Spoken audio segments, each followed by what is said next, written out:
उन्होंने इस बात का भी जवाब दिया है, कई एक्सपर्ट यो जो दावा कर रहे हैं, सो कॉल्ड एक्सपर्ट, कि 2023 में जो ग्लोबल मंदी आने वाली है, उसका भारत पर बहुत बुरा असर पड़ने वाला है। तो गौतम अडानी ने ये भी कहा कि मैं तो बहुत आशावादी हूँ और कभी उम्मीद नहीं छोड़ता। 2008 में बहुत सारे लोगों ने कहा था कि भारत में आर्थिक मंदी जो है वो पता नहीं क्या कर देगी, पर भारत ने इसे गलत साबित किया और उन्होंने ये जो विश्वास जाहिर किया है कि भारत पर इसका कोई असर नहीं पड़ेगा मंदी का। एक तो हम इसका जवाब चाहेंगे आपसे कि वो कौन से पैरामीटर्स हैं जिनकी वजह से गौतम अडानी इतने विश्वस्त हैं कि भारत पर कोई असर नहीं पड़ेगा। दूसरी बात उन्होंने ये भी कही है कि जो अगला बजट आने वाला है, जो कैपिटल एक्सपेंडिचर है, रोजगार है, सामाजिक सुरक्षा है, उस पर मोदी सरकार ध्यान देगी, ऐसा उनको लगता है। और वो ये भी कह रहे हैं कि अगर इन क्षेत्रों पर ध्यान दिया तो जो भी ग्लोबल हैंडविड है उससे भारत जो है वो बच जाएगा। यानी इन क्षेत्रों पर, इन सेक्टर पर अगर बजट में ध्यान दिया गया तो जो ये ग्लोबल मंदी की इस समय शोर सुन रहे हैं हम लोग, इसका कोई असर भारत पर नहीं पड़ेगा। तो दोनों चीजों पर थोड़ा प्रकाश डालिए। देखिए सर, जो लोग बोल रहे हैं कि भारत में मंदी आएगी और क्राइसिस आएगा, पहली बात तो मुझे ये समझ में नहीं आती कि उनके अपने एनालिसिस क्या है, उनका अपना एस्टिमेट क्या है। वो स्टेटमेंट दे रहे हैं लेकिन उसके एजम्पशंस क्या हैं ये नहीं बता रहे। तो उसके दो कारण हैं, या तो वो सिर्फ किताबें पढ़ते हैं और बिजनेस मतलब कि न्यूज़पेपर की हेडलाइन लग के काम करते हैं। उन्होंने ना तो हिंदुस्तान में घूमे हैं, वो ना वो फैक्ट्रियों में जाके गए देखे हैं उन्होंने काम क्या हो रहा है। और दूसरा तो वो सिर्फ शायद 5 स्टार जिसे कहते हैं ना कि आर्म चेयर इकोनॉमिस्ट है, जो कमरे में बैठ के सेकेंडरी डेटा पे खेलते हैं कि कहीं से कोई डेटा ले लिया, उस पर ग्राफ बना दिया और दिखा दिया, ग्राफ ऊपर गया, नीचे गया, नीचे गया तो मंदी आ गई। ये वो सेकेंडरी डेटा पे खेलने वाले इकोनॉमिस्ट हैं, उनको ग्राउंड रियलिटी से बहुत दूर दूर का वास्ता भी नहीं है। शायद वो सब्जी खरीदने भी नहीं जाते होंगे, देख भी नहीं होंगे बाजार में क्या हो रहा है। सवाल ये है सर, इस देश के अंदर मंदी तो बहुत दूर की बात है सर। कोविड के समय क्या हुआ था, पूरी इकोनॉमी लॉकडाउन थी। उस समय भी इस देश में क्या रुका था? 140 करोड़ के देश में मैं अगर ये कहूं कि मंदी की जब हम बात कर रहे हैं, क्या लोगों ने खाना खाना बंद कर दिया था? क्या लोगों ने कपड़ा पहनना बंद कर दिया था? क्या लोगों ने नहाना बंद कर दिया था? क्या लोगों ने कॉस्मेटिक्स यूज बंद कर दिए थे? कम कर दिए होंगे क्योंकि बाहर नहीं जाना। क्या पर्सनल हाइजीन पे इन्वेस्टमेंट बंद हो गया था? क्या बंद हुआ था? सिर्फ वो चीज बंद हुई थी जो आप घर से बाहर करते थे। और हिंदुस्तान की इकोनॉमी में कंजम्पशन बाहर से हटके घर में आ गया था। लोग बाहर रेस्टोरेंट में खाना नहीं खा रहे थे, घर में खा रहे थे। खा तो रहे थे, ऐसा तो नहीं है कि आप ये कह देंगे कि साहब रेस्टोरेंट सारे बंद थे तो लोग भूखे तो नहीं थे ना सब, लोग घर में खा रहे थे। अरे सर, सारे पिक्चर हॉल बंद थे तो लोगों ने क्या टीवी देखना बंद कर दिया था? आपकी सारी डिजिटल कंजम्पशन कितनी बढ़ गई इस देश में। लोग बाहर नहीं जा रहे थे, पेट्रोल नहीं फूंक रहे थे। हाँ, ये अच्छी बात है। अच्छा है हम पेट्रोल कम फूंक रहे थे क्योंकि वो आयातित है, उससे देश पे लायबिलिटी आती है, तो अच्छा है वो खर्चा कम हुआ।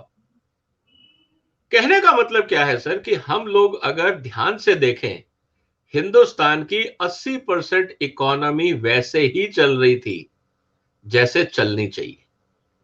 हाँ, जो लोग जॉब में थे, जो लेबर क्लास थी, जो लोग छोटे उद्योग में थे, जो डेली वेजेस वाले थे, जब लॉकडाउन हुआ, जो मूवमेंट पे जिनका बिजनेस लगता है उनको नुकसान हुआ, ये बात सही है, उसमें कोई एतराज नहीं। लेकिन एक पैरेलल अल्टरनेट इकोनॉमी और भी खड़ी हुई डिजिटल माध्यम से, चाहे वो एजुकेशन हो या बाकी चीजें। तो कहने का मतलब ये है सर कि जैसे ही लॉकडाउन हटा, कल का आंकड़ा है, हिंदुस्तान की हिस्ट्री में सबसे ज्यादा लोग कल यस्टरडे एयर ट्रेवल किया था, 4.3 लाख। यस। 4,30,000 लोगों ने एक दिन में एयर ट्रेवल किया था। यह हिंदुस्तान के इतिहास में सबसे बड़ा नंबर था। अगर सर इकोनॉमी कोलैप्स हो गई तो ये एयर टिकट कैसे खरीद रहे हैं लोग? तो कहने का मतलब ये है कि जहां तक इकोनॉमी की बात है, तो इस देश में एक इनबिल्ट रेजिलियंस है, इनबिल्ट क्षमता है। और ये तो हम ऑर्गेनाइज्ड इकोनॉमी की बात कर रहे हैं सर। अनऑर्गेनाइज्ड इकोनॉमी, जितने आपके हाट बाजार लगते हैं, सब्जी के ठेले लगते हैं, रोड साइड पे जो माल बिकता है, वो तो आप गिनते ही नहीं है, क्योंकि उसमें ना रसीद है ना जीएसटी कोई दे रहा है। वो तो एक स्मॉल स्केल इंडस्ट्री बना रही है और दूसरा फुटपाथ पे लाके बेच रहा है। ये हकीकत हमें समझनी होगी। और जब हम इन चीजों की बात कर रहे हैं, तो अडानी साहब के बिजनेस मॉडल की अगर हम बात करें, तो आप देखिए, क्या रिसेशन की जो हम बात कर रहे हैं, क्या हिंदुस्तान में बिजली बिकना बंद हो जाएगी? सोचिए क्या बंद होगा। क्या लोग सड़कों पे चलना बंद कर देंगे? क्या लोग गैस का इस्तेमाल बंद कर देंगे? क्या लोग घर में खाना खाना बंद कर देंगे? क्या बंद होगा रिसेशन में?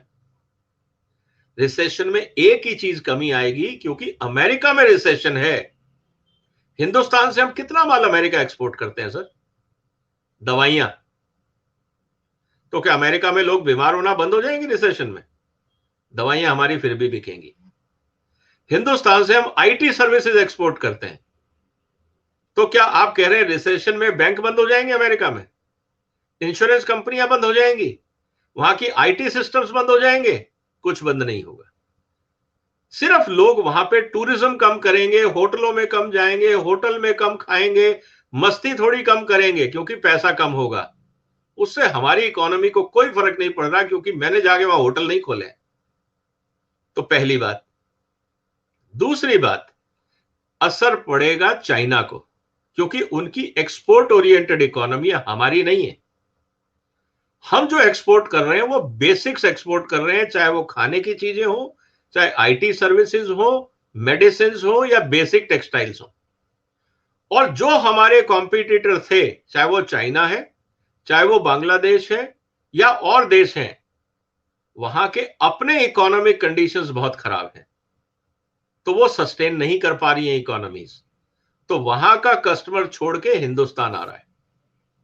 और जो दुनिया में जो इन्वेस्टर्स घूम रहे हैं, जिनको अपना पैसा लगाना है, क्योंकि जितनी भी इन्वेस्टमेंट कंपनीज हैं, वो पैसे पे बैठती नहीं है, उनको अपने पैसे को मल्टीप्लाई करना होता है। तो उनको भारत से अच्छा कोई डेस्टिनेशन दिखता नहीं है आज।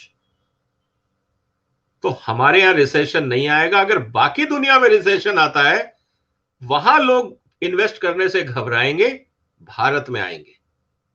तो मुझे लगता है कि पूरी ग्लोबलाइजेशन में जो रिसेशन है, अगर वहां पे कहीं पे कोई सबसे ब्राइट स्पॉट अगर मुझे दिख रहा है, तो वो हिंदुस्तान दिख रहा है, क्योंकि हमारा फंडामेंटल हर लिहाज से आज मजबूत है और प्रॉफिटेबल है।